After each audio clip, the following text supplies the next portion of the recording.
देखिए क्वेश्चन है कि अंतिम मौर्य शासक कौन था।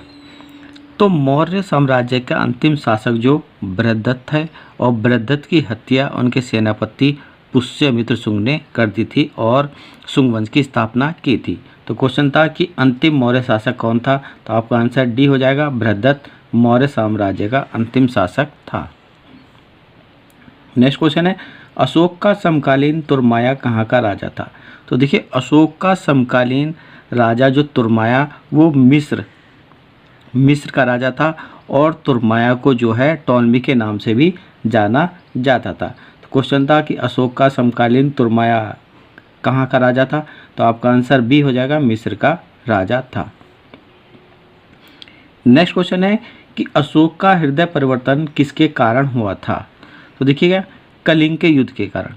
कलिंग का युद्ध मौर्य सम्राट अशोक और कलिंग यानी कि वर्तमान राज्य जो कि उड़ीसा है के बीच में हुआ था। कलिंग के युद्ध में लाखों लोगों की मौत के कारण सम्राट अशोक का हृदय परिवर्तन हो गया था और सम्राट अशोक ने बौद्ध धर्म को अपना लिया था। क्वेश्चन था कि अशोक का हृदय परिवर्तन किसके कारण हुआ था, तो आपका आंसर ये हो जाएगा, कलिंग के युद्ध के कारण जो अशोक का हृदय परिवर्तन हुआ था।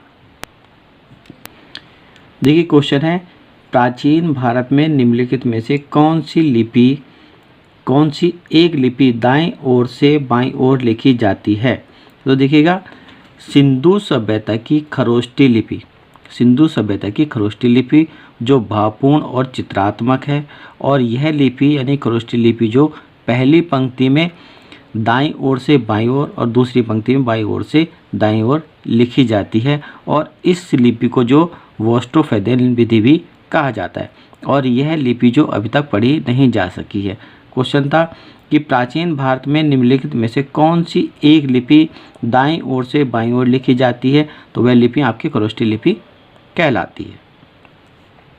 नेक्स्ट है, सांची स्तूप किसने बनवाया था। तो देखिए सांची का स्तूप जो है आपका मध्य प्रदेश के रायसेन जिले में एक विश्व प्रसिद्ध बौद्ध स्मारक है, और सांची स्तूप का निर्माण जो मौर्य सम्राट अशोक ने 3री शताब्दी में करवाया था। क्वेश्चन था कि सांची स्तूप किसने बनवाया था, तो आपका आंसर ए हो जाएगा, सांची का स्तूप अशोक ने बनवाया था। नेक्स्ट है,